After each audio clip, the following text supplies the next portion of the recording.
Ano ang Disability Employment Services?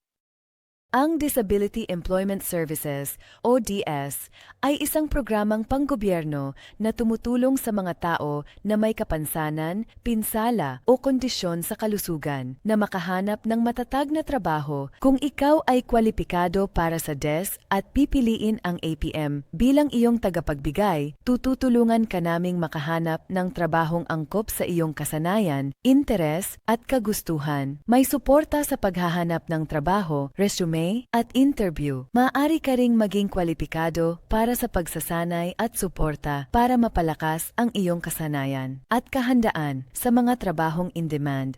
Sa APM, magkakaroon ka rin ng access sa isang network ng mga employer na naghahanap ng mga tao na may iyong mga lakas at interes sa trabaho. Hindi nagtatapos ang suporta namin kapag may trabaho ka na. Patuloy kaming nakikipag-ugnayan para sa iyong tagumpay sa trabaho. Sa APM, nakatuon kami sa higit pa sa pagtulong sa iyo na makahanap ng trabaho. Gusto naming bigyang kapangyarihan ka na makamit ang layunin mo. Bilang isa sa mga nangungunang tagapagbigay ng DES sa bansa na may higit sa 30 taon ng karanasan, nandito kami upang suportahan ka. Makipag-usap sa amin tungkol sa paghahanap ng susunod na trabaho. Tawagan 1-800-276-76276. Bisitahin ang apm.net.u.